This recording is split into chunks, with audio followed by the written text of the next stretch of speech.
Welcome to Popternative, where we dive into topical discussions from the worlds of pop culture, social media, and sports. Here is your host, Peter Remoliotis, aka PD Beats. Hello and welcome to Popternative. This is the talk show and podcast where we have digital discussions from the worlds of TV, film, and news, pop culture, everything really, depending on the guest. We talk about it all. As always, I'm your host, Peter Remoliotis. On social media, you know me as PD Beats. You'll recognize my guest from a lot of reality shows over the last couple of years. She was also a winner on Big Brother. She's also a host and an actress. Rachel Reilly is with us. Rachel, welcome to Popternative. Hey! Thank you for having me. I am so excited to be here with you. I know we just were talking about going full circle. You interviewed my sister a few years ago, so it's my turn now. I know, it's exciting. And it's an exciting time. You know, there's a lot of things kind of going on. You know, you're very busy with your family and everything, but there is a show that you're working on right now coming out that has to do with the family as well. 100%. So we are going to be filming a really fun travel show, documentary style, while we are traveling across the country. With my daughter, my new son, he's only 5 months old, and of course my husband, and we are bringing all of our reality star friends along, and we're going to go, and in every community that we visit, we're going to try to do something fun to, make the community better based on their needs, based on what they're looking for. So it's kind of like 24 hours to impact. What we're trying to do is just kind of, we thought while we're traveling, we wanted to see any type of service projects that we could work on or any type of things that we could do to kind of make the communities we're visiting better because, you know, they're nice enough to welcome us. So what can we do to give back to them? Yeah, absolutely. And it's going to be on Bespoke TV, I believe, right? Correct. So it'll be airing with Bespoke TV. We're super excited with the partnership with them. I've started this partnership with Bespoke this year, and we have actually like 2 shows. So this won't be the first time you're seeing the I Love the Brunchels franchise. And we're really excited about this. This is going to be our first big adventure, really, that Brendan and I have taken since we've done like stuff with CBS. So it's, you know, I've created this show with Bespoke. I've kind of like, thought of all the ways that I could come and what am I working on? What do I want to do?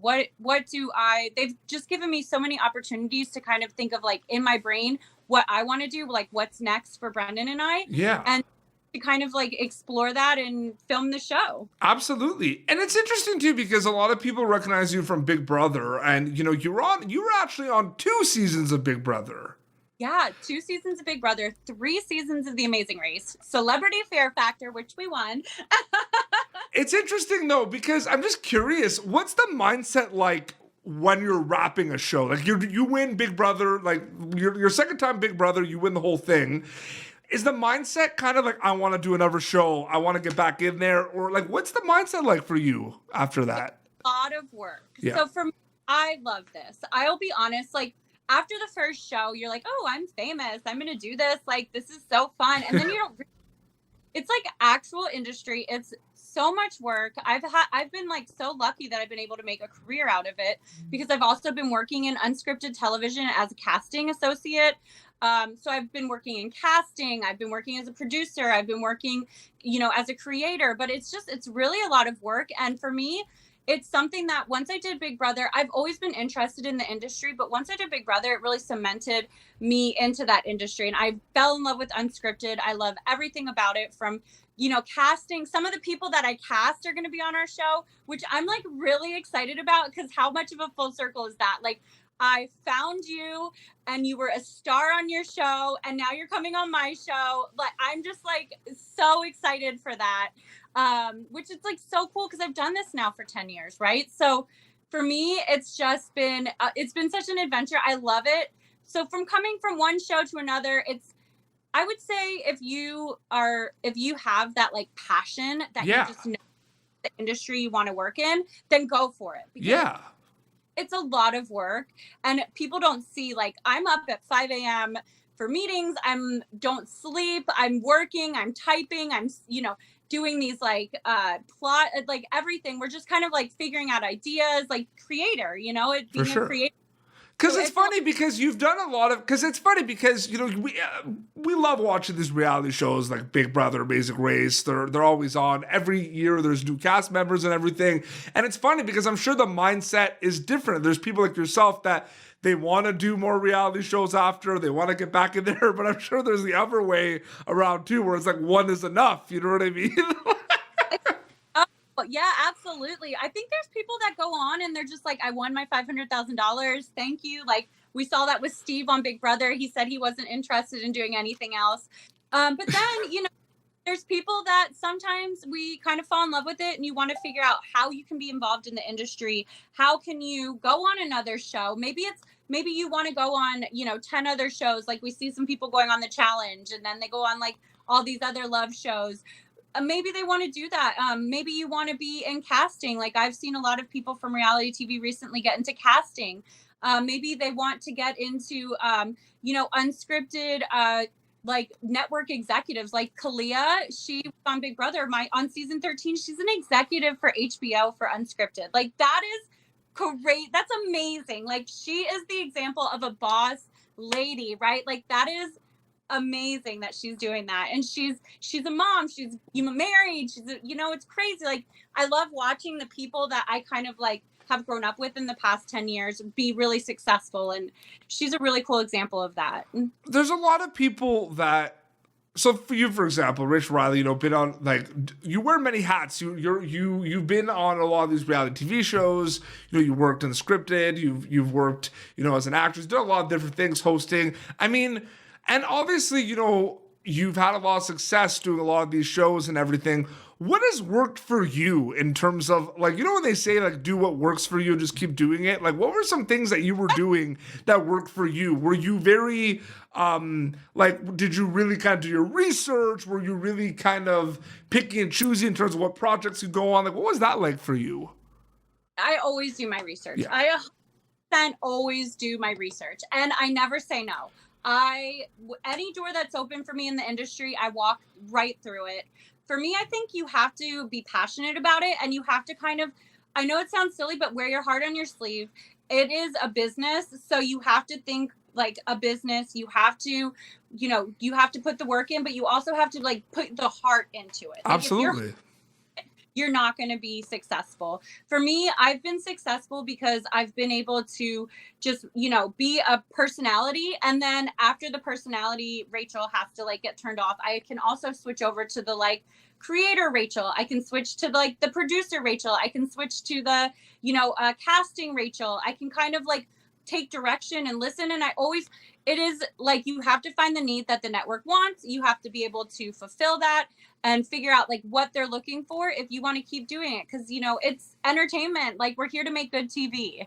Absolutely. You know, unscripted television. We're just having a good time. When did you notice, or you and your husband, when did it sink in that you were in kind of an era where like you can make your own content, you could do your own thing, you can kind of be creative? Because it like this is not like a very new thing. Like I feel like the past couple of years, even with the pandemic, like people now are realizing they don't need a lot of big people now. They can just make their own content now. I wish I would have jumped on this sooner. That's a great example of like, you know, in 2010, I had my big whoopsie moment. I created this show. I was so in love with it. I was so passionate about it. I had a manager, like a huge talent agent manager, Principato Young. I don't know if I'm not supposed to say that, but like they were my manager and they advised me not to put my content on YouTube because in 2010, YouTube wasn't really, you know, it wasn't what YouTube is today. No. I listened and I didn't put my content on YouTube. And I think that really held me back. And I think I would tell anyone that if you have an idea and you are passionate about it and you will make it happen, just remember, you have to make it happen. And that's one thing I've learned along the way is that I have some really great friends who are really successful YouTubers.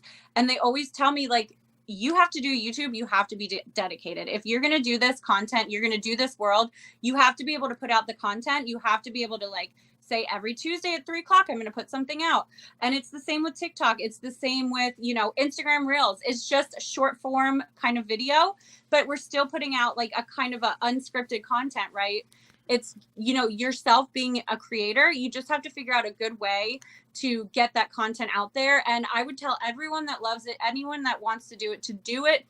Do it. Don't listen to other people that tell you not to do it. Just do it, because you know what? You don't want to regret anything, and you never know like what you can create if you don't put yourself out there, you know? I don't think there's like an exact answer to this question I'm about to ask you, but I just wanted to know how you kind of dealt and cope with it. I mean, you can't escape it, but you're on all these reality shows and there's a lot of headlines, there's a lot of interviews out there, articles, like, you know what I'm gonna ask, like, it's all out there, you know what I mean? How did you like block out and just like focus on like the task at hand when you were on these shows and everything? Because it's there's all these criticism and everything. Like, did you have any like mechanisms that you dealt with to kind of block that out and just stay on your path?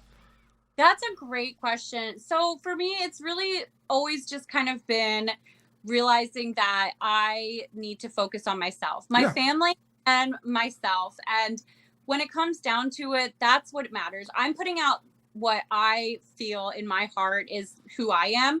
And at the end of the day, if people don't like it, they don't like it. I'm not them, you know? And I think I learned after Big Brother 12, I had so many people that were haters. But then on Big Brother 13, I had so many people that were like huge fans. That was interesting. I noticed that too. That was interesting for sure. Yeah. The same people that loved me, the same people that hated me in 12, loved me in 13, thought I was like the best thing ever. So I learned then, and I think it was such a valuable lesson for me to learn, that, you know what, you can't care about what these people say on the internet. You can't care about what they say, even to your face.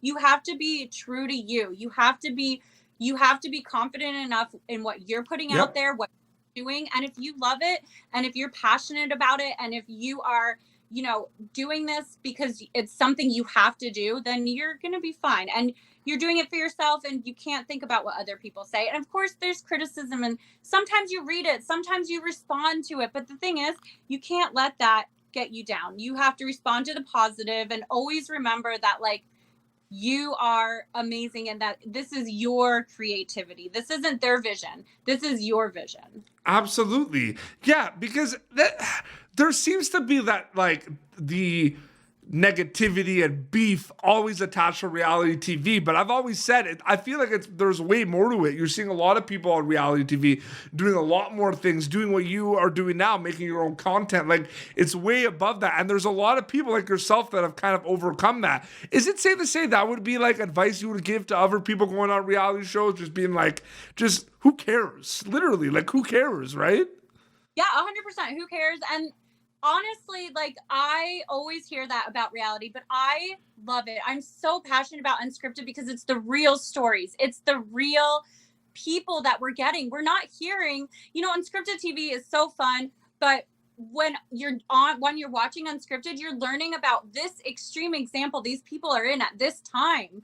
And this is like what they're going through. And the more real a character can be, the more we can fall in love with them, because we see that human emotion. We see that human vulnerable part of their personality. We see this like amazing, beautiful, like love story sometimes. Sometimes we see people like at their worst, but we love it because they're being humans. Like, we're all in this journey experiencing it. And I feel like for me, that's what unscripted TV is. Like, when I cast people for shows, I'm like, I'm going to get you to win $1 million, or I'm going to get you to, you know, fall in love. I'm going to help you to, you know, be on this show and experience like, you know, oh, you're a baker. Like, maybe this is going to be your ticket to a new life, to a new brand. Like, I get so excited about unscripted. So yeah, do it. And F those other people. Like, who cares what they say? Exactly. Rachel, thank you so much for coming on Popternative and chatting for a bit. I really appreciate it. For having me. This was so fun to talk. Absolutely. So plug away. Where can people follow you on social media? They can look out for the show coming out soon. Like, what will they plug away right now? Yeah, so I'm on Instagram at Reilly Viegas. I'm on TikTok at Reilly Viegas. Twitter at Reilly. I have a website, Rachel's Reality. You can find the show on bespoketv.com, but it's going to be on Roku, on Apple TV, on Amazon. So once it comes out, I'll be posting swipe up links like a ton. It should be coming out this fall. We're filming it in June. So follow my journey in June on Instagram.